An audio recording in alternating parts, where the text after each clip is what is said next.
Hello student, class number 7th। आज जो हमारा चैप्टर है वो 4 ही है, क्योंकि इससे पहले हमने इस चैप्टर में बहुत सारी इन्फॉर्मेशन ले चुके हैं। और हमने इसमें जैसे कि हमने सबसे पहले टेस्ट किया था कि किस टाइप से आप वाटर की अलग अलग चीज़ों को टेस्ट कर सकते हैं कि उसका टेम्परेचर ठंडा है, नॉर्मल है या गर्म है, अपने हाथों के द्वारा। लेकिन कुछ ऐसी चीज़ें होती हैं जो हर बार अपने हाथ घुसा घुसा के अपन चेक नहीं कर सकते, क्योंकि ये हर्ट भी हो सकता है और एक मैक्सिमम टेम्परेचर चेक करना है या नॉर्मल टेम्परेचर चेक करने में प्रॉब्लम भी आती है। ह्यूमन बीइंग के अगर टेम्परेचर चेक करना है तो क्लिनिकल थर्मोमीटर इसमें यूज़ किया जाता है अपना, ठीक है। और लेबोरेटरी थर्मोमीटर का यूज़ किया जाता है लेबोरेटरी के अंदर, जहाँ पर एक अच्छा खासा टेम्परेचर डिनोट किया जाता है। आपको पता ही होगा कि कितना टेम्परेचर उसमें देखा जाता है। लेबोरेटरी थर्मोमीटर में -10 डिग्री सेल्सियस से लगा के 110 डिग्री सेल्सियस तक का टेम्परेचर देख सकते हैं हम, ठीक है। यानी ठंडा और गर्म दोनों देख पा रहे हैं इसमें, ठीक है। अब बढ़ते हैं आगे। इसमें हमारा जो ट्रांसफ़र ऑफ हीट था, इस पर मैंने आपको एक एक्टिविटी करवाई थी, जिसमें मैंने आपको यहाँ कीलें बताई थी, ठीक है। तो जैसे जैसे आप इधर से आप मोमबत्ती को जलाएंगे, कैंडल को जलाएंगे, तो ये आयरन की जो रोड है ये गर्म होगी और जो कैंडल के पास वाली जो कील है वो सबसे पहले गिरेगी। कंडक्टर क्या होता है? एक ऐसा, इसके बारे में पढ़ चुके हैं वैसे तो, फिर भी मैं बता देता हूँ एक बार फिर, कि एक ऐसा सब्सटेंस या एक ऐसा मटेरियल जिसके अंदर से पास हो जाए हीट ट्रांसफ़र हो सके, तो उसको हम बोलेंगे कंडक्टर। लेकिन जिसमें से नहीं हो उसको हम क्या कहेंगे? इंसुलेटर। आपने देखा होगा कि आपके घर पे जो वायर आते हैं वो एल्यूमिनियम, आयरन, कॉपर, इस टाइप की चीज़ों से बने हुए होंगे, इस टाइप के मटेरियल से बने होंगे। तो इन टाइप के जो मटेरियल होते हैं जिनसे ये चीज़ें बनी होगी, तो इसमें इजीली हीट भी ट्रांसफ़र हो जाएगी और इलेक्ट्रिसिटी भी ट्रांसफ़र हो जाएगी। घर में जो किचन के अंदर हम यूज़ करते हैं वो आयरन मटेरियल चीज़ यूज़ करते हैं हम, कॉपर, ठीक है। तो ये कैसे हम क्यों यूज़ करते हैं? क्योंकि इसमें से हीट ट्रांसफ़र होकर हमारी वेजिटेबल्स को अच्छे से कुक कर सकते हैं हम, ठीक है। लेकिन कभी आपने देखा ही होगा कि लकड़ी के ऊपर कभी भी हम खाना नहीं पकाते, ठीक है। लकड़ी का कोई तवा नहीं होता है, ठीक है ना। प्लास्टिक का कोई तवा होता है कि प्लास्टिक को आँख पर रख के ना उसमें रोटी सेक रहे, क्योंकि ये पूरे के पूरे पुअर कंडक्टर ऑफ इलेक्ट्रिसिटी है, इसलिए इनको इंसुलेटर कहा जाता है। अब एक कॉन्सेप्ट है जहाँ पर मैंने आपको समझाया था, कन्वेक्शन। जो कन्वेक्शन है यहाँ पर थोड़ा सा ना, इसका जो सिस्टम है थोड़ा पेचीदा दे रखा है। मैं आपको हल्की सी एक छोटी सी डेफिनेशन और थोड़ा सा समझा देता हूँ अलग से, ठीक है। जैसे कि ये कन्वेक्शन का मतलब होता है हॉट रीजन से कोल्ड रीजन की तरफ हीट का ट्रांसफ़र होना। हॉट से कोल्ड की तरफ हीट का ट्रांसफ़र होना कन्वेक्शन कहलाता है। समझ पाए? यहाँ पर आपको जो डिटेल दी गई है वो डिटेल इसी चीज़ के बारे में बताया गया है। देखो, सबसे पहले वापस से रीड करते हैं हम यहाँ से, ठीक है। व्हेन वाटर इज हीटेड, जब हम पानी को गर्म करेंगे, ठीक है। देखो, सबसे पहले तो आपको इस टाइप का इक्विपमेंट इस टाइप से जमा लेना है। ये देखो, ऊपर बर्नर है, नीचे, ऊपर बर्नर नहीं, ऊपर एक फ्लास्क है जिसके अंदर पानी भरा हुआ है और नीचे बर्नर है और इसको अच्छे तरीके से अपन गर्म कर रहे हैं। तो उससे होगा क्या? देखो, व्हेन वाटर इज हीटेड, जब पानी गर्म होगा, the water near the flame, वो पानी जो फ्लेम के पहले है पास में, ठीक है। सबसे पहले नीचे तल वाला जो होता है, नीचे का पेंदा जो होता है किसी भी फ्लास्क का, वो सबसे पहले गर्म होगा।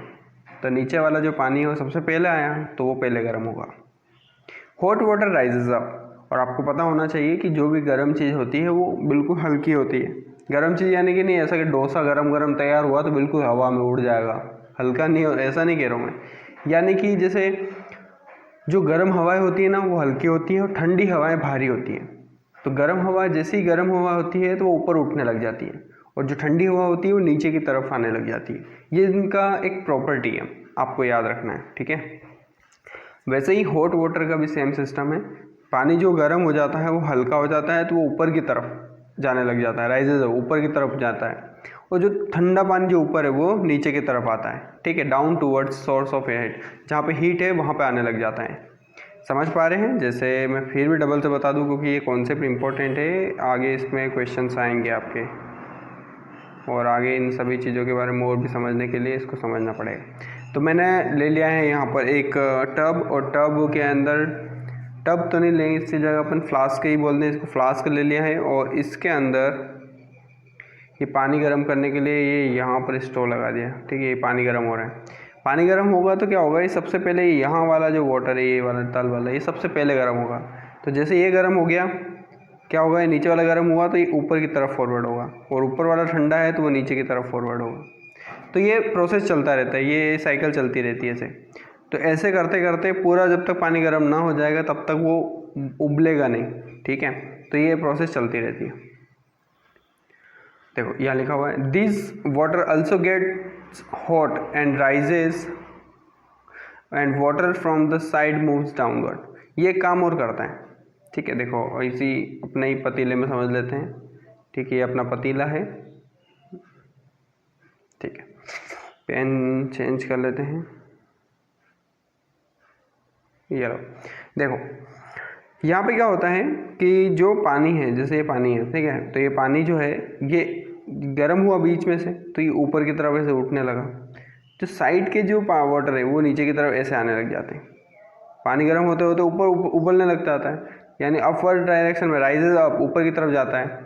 लेकिन जो साइड वाला वाटर है वो नीचे की तरफ ऐसे घूमता है और साइड्स के अंदर मूव कर लेता है, साइड में चला जाता है पानी। बीच वाला ऊपर, साइड वाला नीचे, समझ पा रहे हो। बीच वाला जैसे ये यहाँ से पानी आया तो ऊपर वाला जो बीच वाला पानी वो साइड में चला जाएगा, फिर साइड से नीचे चला जाएगा। ये प्रोसेस है, ठीक है। साइड मूव्स का मतलब होता है साइड में चले जाना, ठीक है। साइड मूव्स डाउन यानी कि साइड में जाके नीचे की तरफ जाता है। This process continues till the whole water gets heated. This mode of heat transfer is known as convection.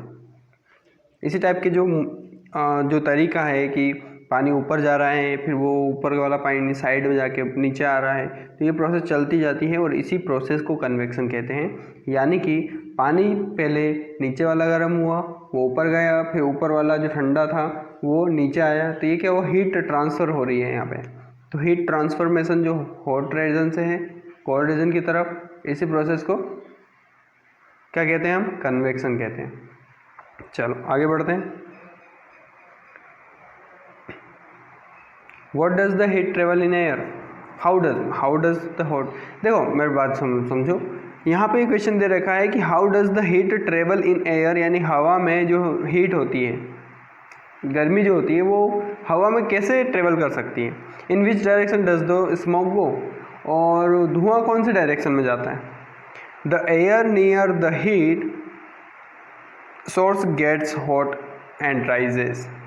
अब अभी तो पानी की बातें कर रहे थे हम, पूरा पतीला लेके पानी कैसे फॉरवर्ड हो रहा। अब हम हवा में बात कर रहे हैं, हवा में बात नहीं कर रहे, हवा की बात कर रहे हैं ना, कुछ भी हवा में बात नहीं करते हैं कमल सर। तो हवा की क्या है, इसकी जो एयर की क्या प्रॉपर्टी है कि अगर आसपास की सराउंडिंग में जो एयर है, ठीक है, ऊपर से सन की रोशनी पड़ी तो क्या हुआ, धरती गर्म हुई। तो धरती गर्म हुई तो सोर्स ऑफ जो हीट है अभी धरती है एयर के लिए, मतलब वो जो अर्थ है वो एयर के लिए एक सोर्स ऑफ हीट है, ठीक है। तो जैसे ही सोर्स जो हीट है, देखो समझो, मैं यहाँ पे लिख के बताता हूँ क्योंकि फिर समझ में नहीं आएगा तो पछताओगे, ठीक है। ये ले लो, चलो ये है अपनी धरती माता, ये यहाँ से सन की रोशनी आ रही इधर, ठीक है। उल्टा सन ले लिया चलेगा, कोई दिक्कत नहीं। इधर सन की रोशनी आ रही है, ये नीचे, तो ये धरती क्या हो गई, गर्म हो गई। अब यहाँ पर जो एयर है, एयर को येलो कर देते, ये एयर है ना, नीचे ब्लू कलर में धरती है यानी अर्थ है, और ऊपर वाले में येलो कलर में एयर है। अब सुनना, ये पूरा एयर से है ना, पूरा सराउंडिंग एयर ही है। तो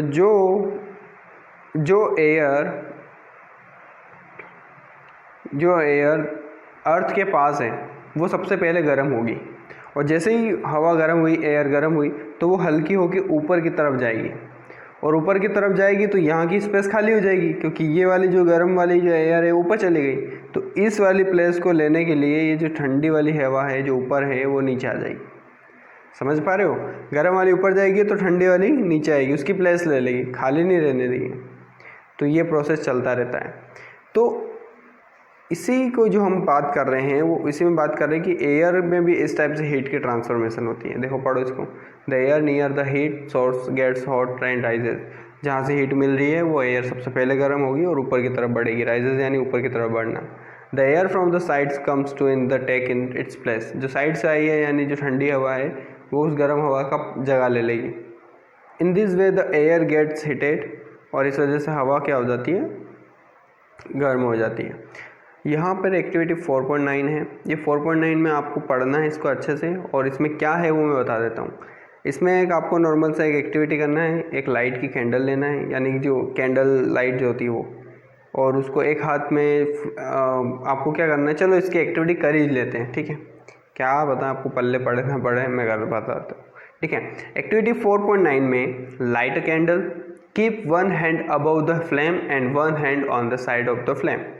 एक हाथ को फ्लेम के ऊपर रखना है जलाने के बाद, ठीक है, और एक फ्लेम को उस कैंडल के साइड में रखना है, फ्लेम के पास में, साइड में, ठीक है। जैसे कैसे यहाँ पे डायग्राम में दे रखा है, ये एक हाथ अपन ने क्या करा है, ये है कैंडल, ठीक है, इसके साइड में रखा है और दूसरा इसके ऊपर रखा है। तो ये जो चीज़ें हैं ये आपको समझना है कि मैं क्या समझाना चाह रहा हूँ। अब इससे ये पता चल जाएगा कि जो हवा होती है, गर्म हवा, वो ऊपर की तरफ जाती है या साइड में जाती है। ये एक्टिविटी ये चेक करने के लिए, ठीक है। तो इस एक्टिविटी में हमें मालूम पड़ जाएगी कि गर्म वाली जो चीज़ है वो हल्की होकर ऊपर की तरफ जाती है या साइड में, ठीक है। तो आप इसको एक्टिविटी को करिएगा, लेकिन आपके लिए कुछ इंस्ट्रक्शन है, इसको एक बार एक्टिविटी को फॉलो करिएगा, लेकिन बी केयरफुल, ध्यान से। Keep your hands at a safe distance from the flame so they do not get hurt. यानी कि आपको अपना हाथ इतनी डिस्टेंस पर रखना है कि आप जल ना जाओ, इतना रखें जितना आप उसको फील कर पाएँ हल्का फुल्का, ठीक है ना। चलो बढ़ते हैं आगे। ऊपर तो कुछ नहीं है, ठीक है, आपने डायग्राम तो देख ही लिया कैसे है। तो notice the toward the top the air gets heated by convection. जो ऊपर की तरफ जो हवा है वो कन्वेक्शन के थ्रू क्या हो रही है, गर्म हो रही है, क्योंकि एक सोर्स है जो हीटेड है और जो उस सोर्स के पास वाली एयर है वो गर्म होकर ऊपर की तरफ जाएगी। तो आपको जो फील होगा, देखो सबसे पहले आपको फील क्या होगा मैं बताता हूँ। Therefore the hand above the flame feels hot।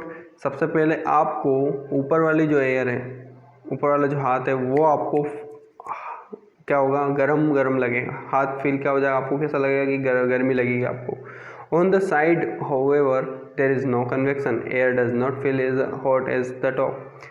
जितना गरम ऊपर वाले हाथ को लगेगा उतना गरम नीचे वाले जो साइड में हाथ है उसको नहीं लगेगा। क्यों? क्योंकि जो हीट की जो एयर जो है वो ट्रांसफ़र हुई अपवर्ड डायरेक्शन में, not in the side direction. तो ऊपर जाने की वजह से हाथ क्या हुआ, ऊपर वाला हाथ जो है वो पहले गर्म हुआ, यानी कि ये वाला, सबसे पहले ये वाला हाथ गर्म होगा और फिर हल्का हल्का इसको फील होगा, लेकिन सबसे ज़्यादा इसकी कैपेसिटी होगी टेम्परेचर की, ठीक है। अब देखो यहाँ पर आपको ये क्वेश्चन आ सकता है, सी ब्रिज एंड लैंड ब्रिज। सी यानी समुद्र और लैंड मतलब जो धरती होती है वहाँ तक, ठीक है। चलो अब बात करते हैं सी ब्रिज और लैंड ब्रिज क्या है, ठीक है। ये कॉन्सेप्ट कहाँ से आया है, ये वही कॉन्सेप्ट है जो हम हमारे घर के अंदर यूज़ करते हैं। आपने कहीं देखा हो, मैं इसको पूरे एग्जाम्पल के थ्रू बताऊँगा, उसके बाद फिर इसको रीड आउट करूँगा, ठीक है। फिर इसको बोलिएगा मत, अपने दोनों के बीच की बात है, ठीक है। चलो ये आ गया अपना अपनी जगह पे।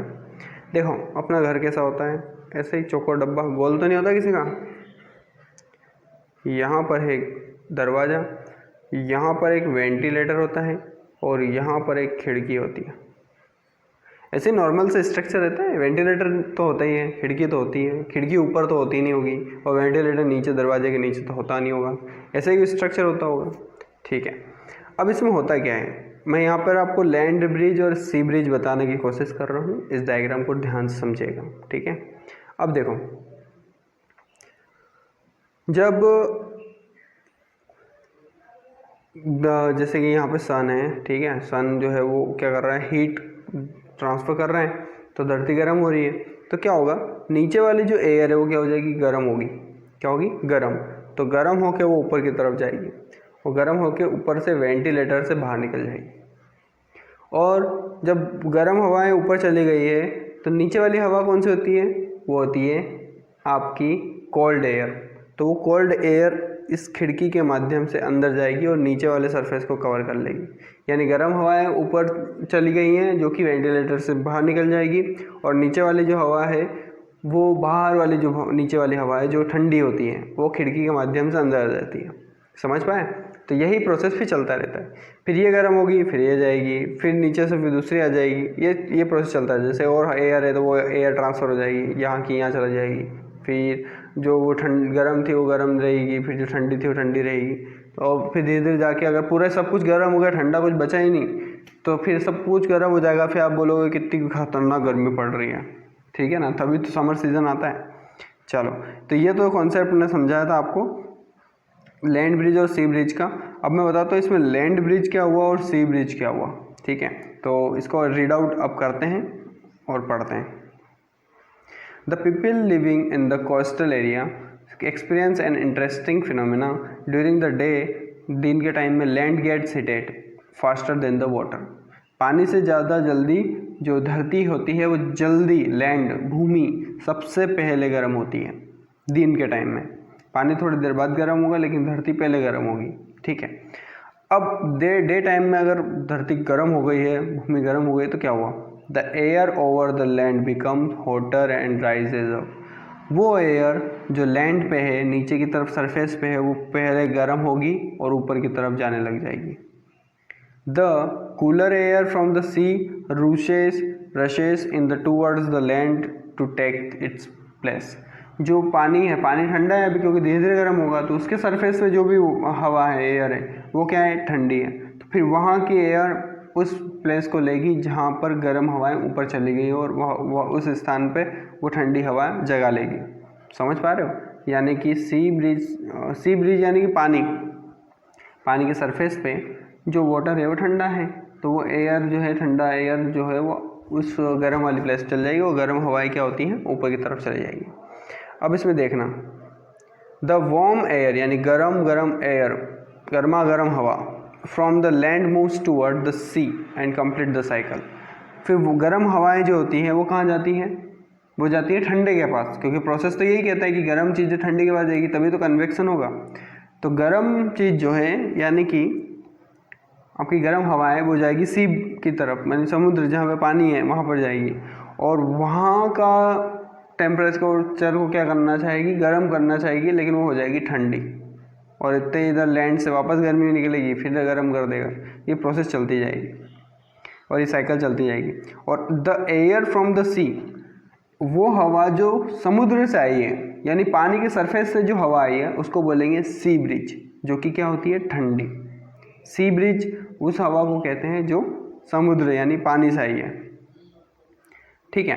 और to receive the cooler sea breeze, उस कूलर सी ब्रिज को रिसीव करने के लिए the window of the house coastal area और the made face the sea. इसीलिए तो हम क्या करते हैं, हमारे घर में विंडो रखते हैं और वहाँ से वो ठंडी हवा अंदर आ जाती है। और अब बात करते हैं नाइट के टाइम, रात में क्या होता है? At night it is exactly the reverse, the water cools down. इसी का उल्टा हो जाता है। यहाँ पर क्या हुआ? पानी जो है अब वो क्या हो गया? देखो, water cools down more slowly than the land. जो जितना भी पानी गर्म हुआ है पूरे दिन भर में, क्योंकि धरती तो पहले ऑलरेडी सबसे पहले गर्म हुई थी, उसके बाद पानी गर्म हुआ, लेकिन अब क्या हुआ? नाइट के टाइम पे धरती जो होती है, मिट्टी जो होती है, जल्दी फटाफट ठंडी हो जाती है, लेकिन पानी को ठंडा होने में टाइम लगता है। तो अब ये प्रोसेस उल्टा हो गया। अब गर्म वाली जो चीज़ है, हीट का जो सोर्स है वो पानी हो गया है, और ठंडी वाली चीज़ हो गई है लैंड यानी धरती। अब क्या होगा? The water cools down more slowly than the land, the cool air from the land moves toward the sea. जो ठंडी हवा है वो लैंड से कहाँ जाएगी? सी की तरफ, समुद्र की तरफ। ठंडी चीज़ क्या हो गई? अब नाइट के टाइम पे धरती की वाली हवा लैंड से जाएगी वो सी के पास में। तो ऐसी हवाएं जो लैंड से सी के पास में जा रही है, यानी कि भूमि से पानी के पास जा रही है, तो इस वाली एयर को ही हम लैंड ब्रिज कहते हैं। समझ में आया क्या? क्यों छोटे, समझ आ गया? चलो, तो यही प्रोसेस था। When we come at the out in the sun, हम गरम फील करते हैं जब हम धूप में आते हैं। तो how does the heat from the sun reaches us. ये रेडिएशन के बारे में है। इस चीज़ को हम नेक्स्ट वीडियो में कवर करेंगे। रेडिएशन मतलब कैसे आता है, ठीक है। ये देखो day time, night time, cool, ये देखो लैंड ब्रिज, सी ब्रिज, ये है सी ब्रिज। दिन के टाइम में देखो ये है आपका समुद्र। समुद्र से क्या हुआ, ठंडी हवाएं, गर्म, मतलब उधर जहाँ पे लैंड है, जहाँ पे धूप पड़ रही है, जहाँ पे गर्म हवाएं ऊपर जा रही है, तो ये इधर ऊपर उड़ रही है, तो ये इधर से आ जाएगी। फिर ये गर्म हवाएं क्या जाएगी सी ब्रिज के पास। तो ये डे टाइम का साइकिल है और ये नाइट टाइम का साइकिल है। तो हवाएं क्या हो जाती है, लैंड से फिर इधर जाने लग जाती, किधर, समुद्र की तरफ। सी ब्रिज, इसको बोल देंगे सी ब्रिज। नहीं, लैंड से आ रही ना तो लैंड ब्रिज, और समुद्र से आ रही तो सी ब्रिज। ठीक है, ये हो गया। डायग्राम देख लेना, ढंग से समझ में आ जाएगा और अच्छे से। अब रेडिएशन के बारे में हम नेक्स्ट वीडियो में बात करेंगे। आज के लिए इतना ही। Okay, bye bye.